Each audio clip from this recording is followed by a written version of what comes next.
Bom, no vídeo passado, então, trouxemos alguns conceitos de base, falamos de legislação com relação à sustentabilidade, à função social da propriedade, e essas questões se desdobram em mais algumas situações que eu gostaria de comentar aqui na contextualização, antes de aprofundar o tema de regularização, Código Florestal, responsabilidade, mas comentar brevemente aqui que o artigo 225 da Constituição Federal, mesmo que fala que todos têm direito ao meio ambiente ecologicamente equilibrado, também diz o seguinte, que as condutas e atividades consideradas lesivas ao meio ambiente, lembrando que nós comentamos no vídeo passado as definições de meio ambiente, recursos naturais, poluição, poluidor, então as condutas lesivas ao meio ambiente vão sujeitar os infratores, pessoas físicas ou jurídicas, a sanções penais, administrativas e a obrigação de reparar os danos causados. Então, o mesmo fato pode gerar 3 responsabilidades, isso é muito importante, e isso tudo tem prejuízos não só financeiros, mas também reputacionais com relação ao ESG e outras consequências que vão afetar a todo o setor de maneira geral pela falta de observação à legislação, à documentação e outras situações. E aí, quando eu digo que há uma extensão dessa interpretação nos tribunais, vejam que dessas 3 responsabilidades, que nós vamos comentar melhor no vídeo a seguir, quando a gente fala de reparação do dano, ou seja, que não é a infração, não é a multa, nem é o crime, a reparação do dano, o STF, desde 2018, já definiu que é imprescritível. Ou seja, um desmate, o mais clássico e fácil de exemplificar, um desmate feito sem licença, no passado, uma pessoa que adquire um imóvel rural no presente pode ser obrigado a recuperar essa área se não encontrar a licença de supressão, a licença para desmate, né? Então, o Supremo Tribunal Federal, quando julgou esse recurso, definiu ali que reparação de dano é imprescritível. Então, não está sujeito à prescrição, assim como a multa, que prescreve em 5 anos, e o crime que prescreve, dependendo do crime, tem um cálculo próprio para isso. Nós também temos aqui algumas extensões dessa interpretação pelo STF, quando diz ali que nós temos a regra de que a reparação in natura é a prioridade. Ou seja, um desmate, normalmente se exige uma indenização ambiental por isso, mas a indenização só é exigida de maneira secundária. Primeiro exige-se a recuperação da área. Se não é possível recuperar essa área, aí vai a indenização ambiental, e o STF também já definiu que ela é imprescritível. Então, é necessário muito cuidado. E também o Superior Tribunal de Justiça, quando interpretou alguns casos relacionados à responsabilidade ambiental, vários na verdade, né, definiu ali que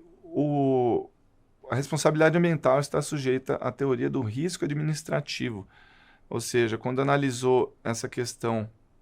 da responsabilidade ambiental, diz que somente o fato do proprietário rural estar manejando recursos ambientais, a sua atividade pressupõe uma responsabilidade, né, como poluidor, admite até mesmo dano ambiental sem comprovação do prejuízo, porque, conforme nós definimos no vídeo anterior, é necessário dizer qual foi o dano ambiental que foi cometido, né, qual o tipo de poluição. Mas o STJ já entende que nem mesmo a prova do prejuízo é necessária para ter indenização por dano ambiental. E uma observação com relação a instituições financeiras é que essa responsabilidade das instituições financeiras pelos créditos que concedem em situações que podem gerar degradação ao meio ambiente,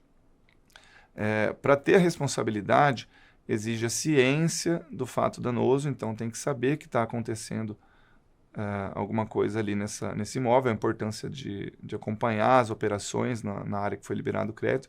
e a continuidade dos financiamentos, apesar da ciência dos danos causados, né, uma prova que tem que ser feita pela fiscalização. Então vejam só, isso são extensões da interpretação do STJ, do STF com relação à responsabilidade ambiental. E aquilo que não está previsto em lei, mas que também são regras de mercado, né, o cuidado com a reputação, o cuidado com o chamado greenwashing, né, os danos reputacionais que são gerados com essas inconformidades ambientais, né, o consumidor hoje exige transparência na documentação, transparência no cumprimento das normas, da documentação em dia de todos os elos das cadeias produtivas. Esse dano de reputação gera perda de investimentos, perda de parcerias. E o greenwashing, chamado de maquiagem verde, também exige um grande cuidado, porque muitas empresas muitas vezes acabam camuflando ou omitindo informações sobre os impactos dessas atividades no meio ambiente, acabam trazendo propagandas ali sobre sustentabilidade sem uma comprovação, sem transparência, né? Ou muitas vezes não fazem esse balanço entre os benefícios e os danos dessa atividade, né? E uma comunicação que muitas vezes traz os títulos ali de sustentável, eco-friendly, produto verde, mas não tem uma forma clara de mostrar os reais impactos, e isso pode gerar graves problemas, né? Nós temos aí notícias de operações de fiscalização junto ao IBAMA, Polícia Federal, algumas ações judiciais em tribunais estrangeiros que acabam perseguindo essas empresas que fazem uma propaganda sem ter a maneira correta de comprovar que estão sendo realmente sustentáveis e têm uma certificação respeitada, enfim. Falando nisso, uma das formas de transparência, uma ferramenta jurídica de controle ambiental muito importante no Brasil, trazida pela Política Nacional do Meio Ambiente, é o licenciamento ambiental, né, que é considerada a principal ferramenta da Política Nacional do Meio Ambiente, que até 8 de agosto de 2025 não tinha uma regulamentação legal, eram normas infralegais, que nós chamamos, né? Ou seja, resoluções de órgãos ambientais, resolução do CONAMA, e foi sancionada, então, a lei federal, a lei do licenciamento 15.190, que exigiria mais um curso só para tratar dessa nova legislação, que ainda está em fase de discussão, de aprovação, com certeza haverá judicialização, e a vigência dessa lei se inicia em 8 de fevereiro de 2026. O licenciamento ele é previsto na Constituição Federal e nas resoluções do CONAMA de 86 e de 97, que trata do impacto ambiental. É um instrumento ambiental público para controle sobre as atividades que possam causar impactos ao meio ambiente, e essa resolução de 1997 traz uma outra ferramenta muito importante, que é o estudo de impacto ambiental, né? Um estudo de caráter probabilístico com o dever de analisar esses impactos através de interpretação da importância dos prováveis impactos relevantes na atividade, em algumas determinadas atividades. Então, isso são regras gerais, né, uma norma nacional, mas que também é muito importante observar as regulamentações dos estados e dos municípios com relação à necessidade de licenciar algumas atividades no meio rural. Bom, algumas outras ferramentas jurídicas de controle ambiental, nós temos o Código Florestal, que será tratado num próximo vídeo, que é uma lei que estabelece as normas gerais de proteção de vegetação, né, trata das áreas de interesse ambiental, que nós chamamos APP, reserva legal, uso restrito. Temos também, é interessante comentar que o Código Florestal, enquanto lei de controle de recursos ambientais e vegetação, eu acho muito interessante observar aqui que ele traz como princípios, por exemplo, a reafirmação da importância da função estratégica da atividade agropecuária e o papel das florestas e demais formas de vegetação nativa na sustentabilidade. Também traz aqui o compromisso do país com a compatibilidade e harmonização do uso produtivo e da preservação da água, solo e vegetação. Então vejam que é uma norma que busca estabelecer essa harmonia entre conservação, preservação e atividades econômicas. Temos também a Política Nacional de Resíduos Sólidos, que define a questão ali do descarte de embalagens, resíduos da produção rural, passivos ambientais, obriga o produtor a ter um plano de gestão de resíduos, obrigatório para certificações e outras questões.